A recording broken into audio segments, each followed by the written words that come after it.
After yesterday's conversation, they say things like domain, range, continuity, increasing, decreasing, symmetry. We talked about all that yesterday, didn't we? So what you need to do today is not fill in all of that. We are not going to have time. Our emphasis is going to be on you memorizing the name of the function, the equation of the function, and the general picture of the function. So let's start with the first one. Actually, they don't go in any special order. So today they're going to go in whatever order I can remember them. And so the first one that comes to mind is what's called the squaring function. This is the squaring function, y equals x squared. You already know what that looks like. What is the general shape of the squaring function? It's a parabola. Now, can we do things to that parabola, like move it around and stretch it and shrink it and turn it over and all that? Absolutely. But when you have a squared equation, it's going to be some version of this curve. So if I said to you, what is the domain of this? I'm not asking you to memorize that. You have to memorize three things. You have to memorize the name, the equation, and the picture. If you memorize those things, then I can ask you a question like, what's the domain of the squaring function? Well, you don't need to memorize that. You can figure that out. What is the domain of this squaring function? All real numbers. What's the range of this guy? Greater than or equal to 0. Y greater than or equal to 0. I could say to you, what are the intervals on which the squaring function is decreasing? Well, if you know what the picture looks like, you would say it's decreasing from negative infinity to 0. And it's increasing from 0 to positive infinity. So again, you memorize the name, the equation, and the picture, and then you can answer all the other questions that are going to come from that. So that's our squaring function. So you have that in your first blank. All right, in your second blank, a linear function.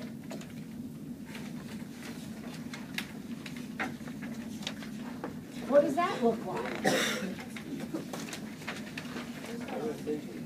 No, none of them, no. They have, oh, it's the identity function. They call it the identity function. Sorry, the identity function. It's a line through the origin. I call it the linear function. It's called the identity function on that paper. I stole that paper from another teacher. That's a linear function, the identity function. Its equation is y equals x, and the picture is that. Easy. Can this line be moved around? Could I move this line up here, or could I tilt it this way? Sure. What's the domain of the linear function? All real numbers. What's the range? All real numbers. Where is it increasing? Where is it increasing? What intervals is it increasing? Negative infinity to positive infinity. It's always increasing, isn't it? Is this a continuous function? Yeah. Yeah. We can answer all kinds of questions. Right now, I'm not interested in that. Right now, we're going to memorize the name, the equation, and the picture. All right, next. Our cubing function. Y equals x cubed. The shape of the cubing function is this.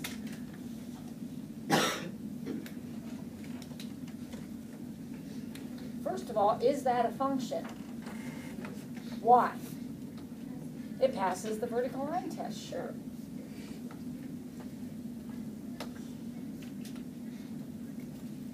Again, I don't know what order they're on your sheet, so I'm just kind of going here. Next, we'll talk about the absolute value function. Anybody remember from last year what the shape of an absolute value is? You graphed a bunch of them last year. It's a V. So the absolute value function and the squaring function have a lot in common. You see what I mean? The parabola and the V have a lot in common. Same range, same domain, same increasing, decreasing intervals, same symmetry. They have a lot in common. That's your absolute value function. Even, odd, or neither. Absolute value. Even, odd, or neither. Even. Why is it even? Symmetrical. Symmetric about the y-axis. Very, very good. If you put a 2 in here, you get 2. What if you put a -2 in there? You still get 2. So remember how that works? If you change the sign on the input, but the output stays the same, that means you are even. Good. How about our exponential function?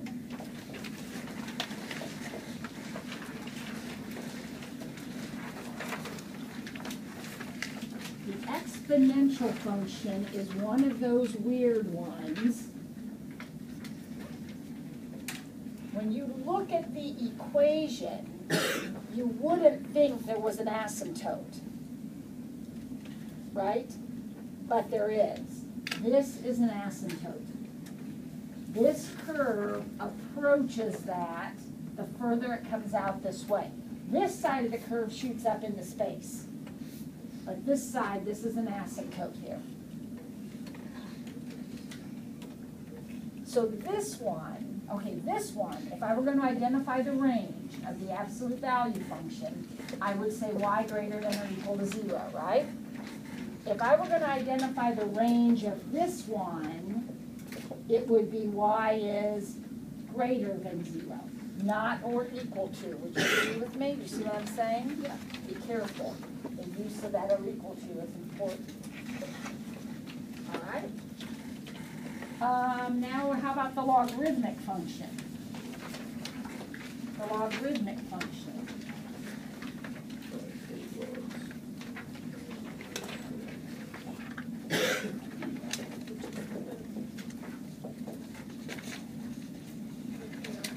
It also has an asymptote. This is an asymptote right here.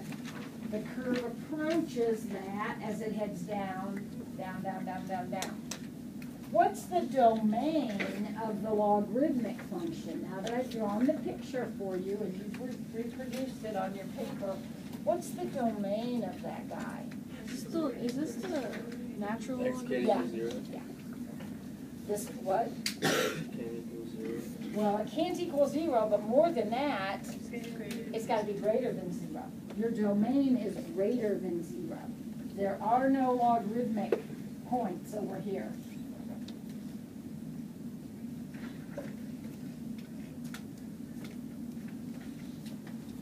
How many have we done? 6? Okay. Now I got to remember. All right. Let's do the sine function. And this is it's spelled, if you write out the whole word, it's S-I-N-E, but you abbreviate it S-I-N, but that's sine, not sin, like a sine X. This is your sine function. And the picture looks like this. Here's 1 and -1. And this is 2 pi. And this is -2 pi.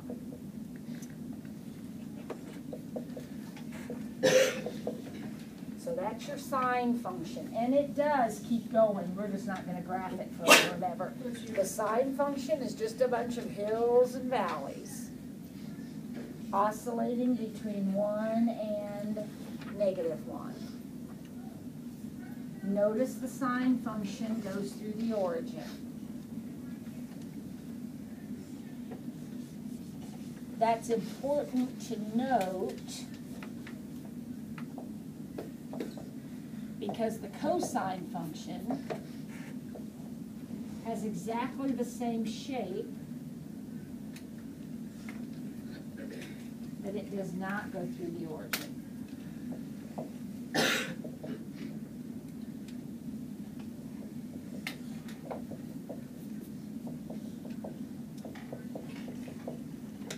That picture of your cosine function.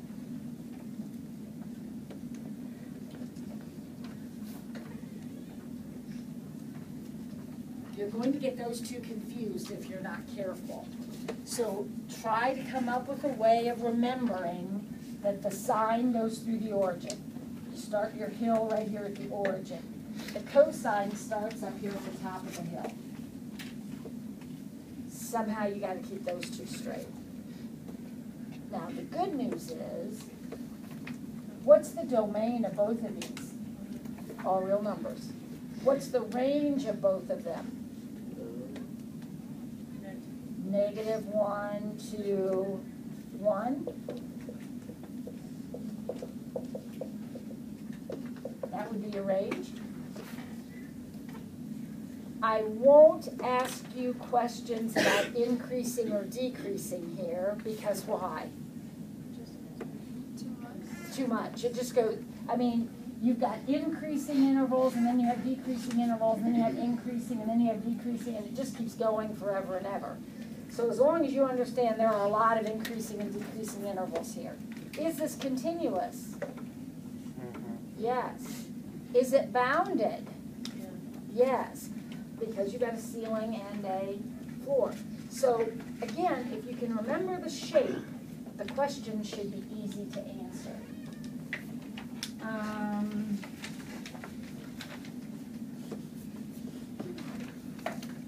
How about our greatest integer function?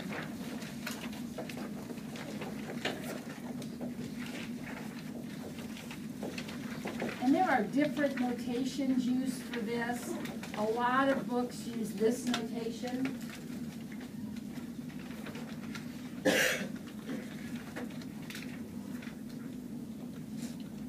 These are my least favorite. Does anybody remember what they look like?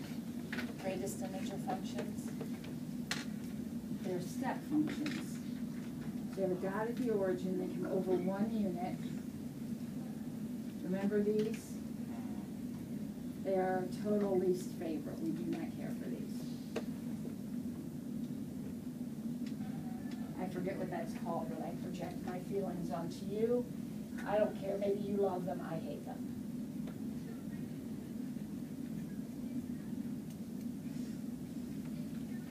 These are 1. These steps are 1 unit long. Now, what does it mean to be the greatest integer? If we had a question like, what is the greatest integer of 3.5? Okay? What that means is, what is the integer closest to 3.5, but not bigger than 3.5? 3. So that's why, I didn't do one more, let me do one more. So that's why, if we go to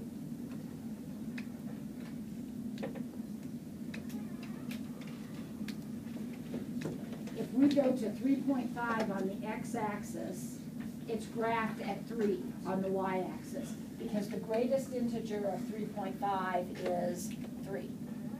What's the greatest integer of 4.7? 4. You always back up. You always back up. That's what that looks like.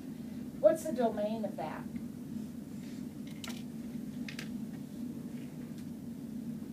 What x's have I graphed? All real numbers, all the x's are graphed. But what's your range? This is tricky. What's your range? Just the set of integers. Aren't all your y values just integers? -2, -1, 0, 1, 2, 3. So the set or the range is the set of integers. Okay, what have I got? 3 more. See if I can remember them. We have our logistic function. And the equation is, or some variation of that.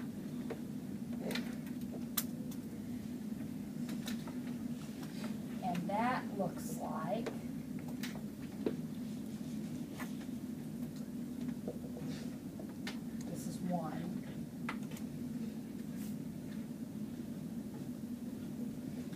That's your logistic function.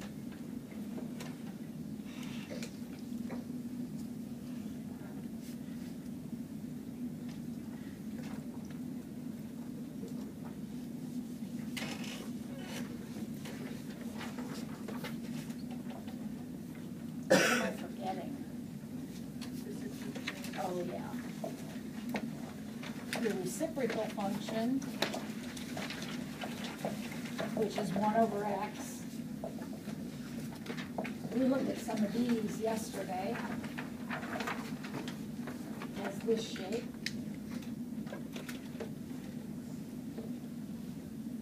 So these are asymptotes. Y equals 0 and x equals 0 are asymptotes for the reciprocal function. What's the domain of that guy? Okay, look at the equation now. It has a denominator, so what's your domain?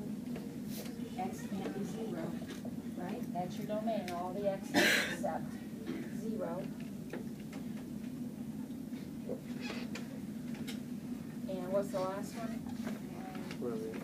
Oh, square root. Which we looked at yesterday too. The square root function.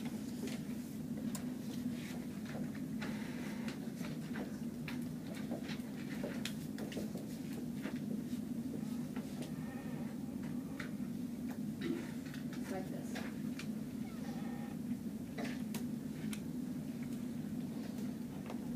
Now, kids often get this one mixed up with this one. Try not to, they have a lot of similarities for sure, but try not to get them mixed up. This is your logarithmic function. It has a domain, x is greater than 0. This has a domain greater than or equal to 0. This has a range, all real numbers. This has a range, y is greater than or equal to 0.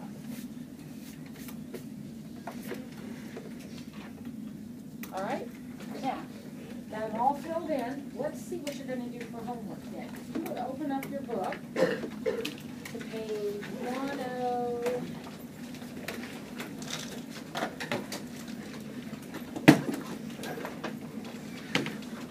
No, page 113. 113.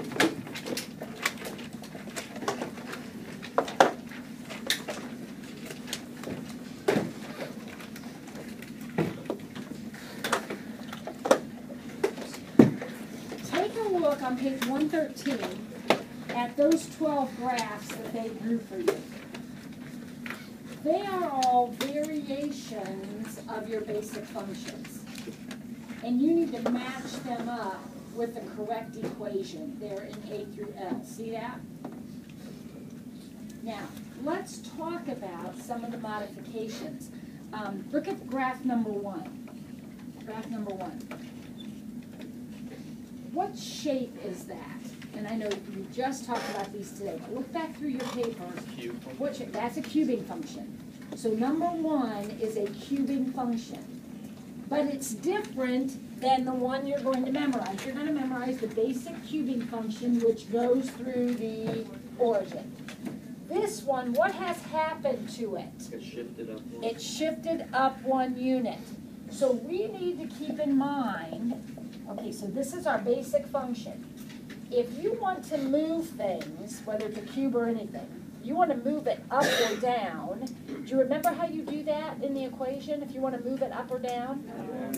You, on the end here, you add or subtract something. On the end. If you add a +1 on the end of your equation, I don't care what equation it is. If you add a +1 on the end of the equation, it's going to take the original picture and move it up 1 unit. So is this the equation, do you think, for that first graph? Yes. So is that in the list? Yeah, there it is. Okay, so we matched that one. Now that's different, kids, than this. I still added 1. It's still a cube, but I added 1 differently. Do you remember what that does? To the left. Very good. It moves it 1 unit to the left. So it's gonna take this picture and shift it over 1 unit to the left.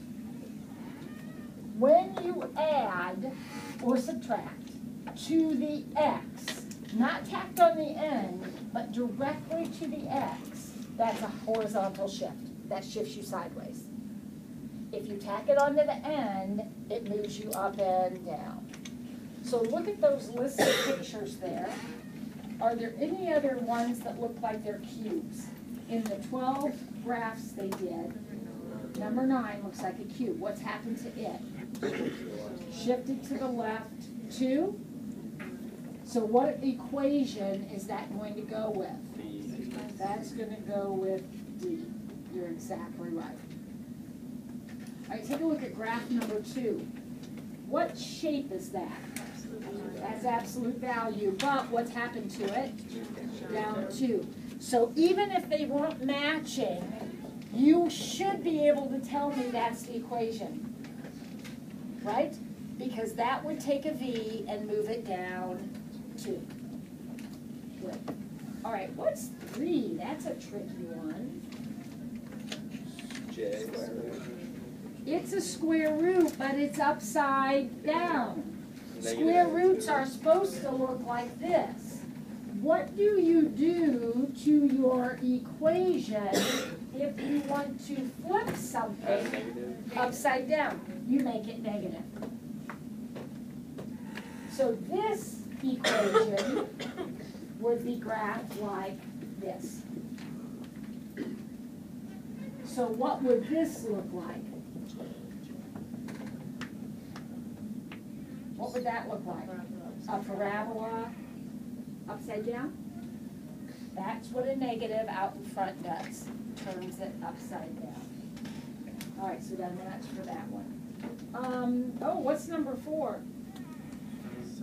Be careful now. And again, you've just seen these maybe for the first time, but a normal sign has a hill and then a valley. What's going on here? Isn't it a valley and then a hill? So what have we done to our sign? Flipped it, so that would be negative sign.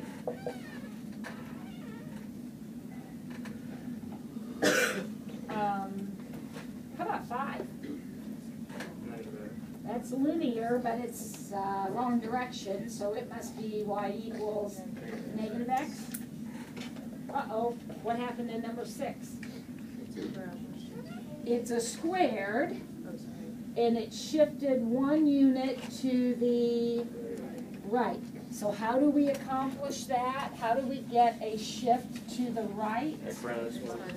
It's got to be in the parentheses with the x. And would it be -1 or +1?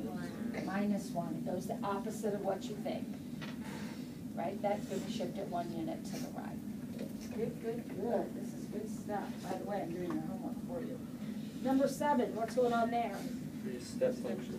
That's your step function, but be careful because the original bar number 1, looks like this. Is that what we've got in the picture? No. No. What's happened in the picture? It goes 1 unit to the left? Yeah. So that would be, they use different notation, but whatever notation you want to use, it would be x plus 1, 1 unit to the left. What letter would what they use for that line of words? K. K. They used INT. Let's see, what's 8? Reciprocal. Okay, but again, it's in the wrong quadrant, so it'd have to be the negative reciprocal. 9 you already did. What's 10? What shape is that? Isn't that this shape? Now here the asymptote is right here at 0. It looks like that asymptote has been dropped down to 2. Is that the shape we have? So what would be that equation? Y equals e to the x minus 2, drop it down 2 units. How about 11? Logistic. Now that's a logistic function. Match it up. What do you think it is in A through L? I'm not gonna make you write. No, what is it? It's L, right? That's L. And what's number 12? B. It's a cosine, but it's up 1 unit. All right? So good, I just did half your homework for you. Now, Appreciate that. using your notes that you've got there, I'm gonna ask you some questions about an equation. So let's consider the equation y equals sine x plus 2. Tell me about the domain and the range of sine x plus 2.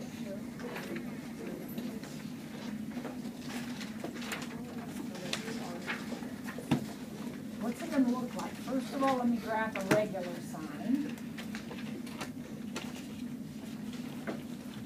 Goes in both directions. If I pick that up 2, what's going to happen?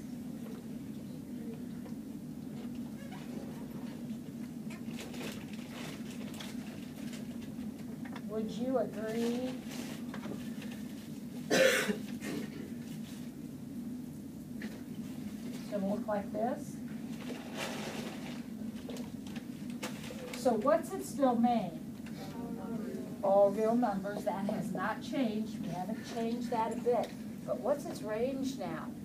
1. 2, 3, 2. Between 1 and 3. Because the original is between -1 and 1, but you moved everything up 2. So now it's between 1 and 3. These are the kinds of questions I'm going to ask you. So you need to know what the shape is of the original. You need to know how to handle this extra stuff. And then you can answer the question. Let's do one more.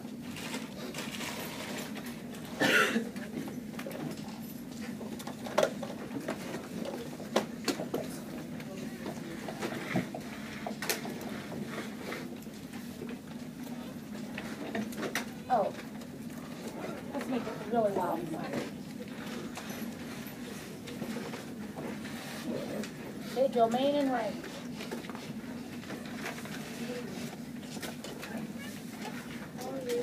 Just wait a minute. What's this thing even look like? Now here's the original. Upside down, B. Upside down. This right means twice. we're gonna move it to the right 2. This means we're gonna turn it upside down. Yep, up 1. And that means we're gonna lift it up 1.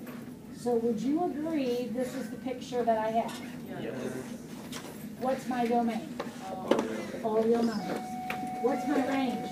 X is less than. Y is less than or equal to 1. All right, have a great weekend. Willa, can you turn off the iPad?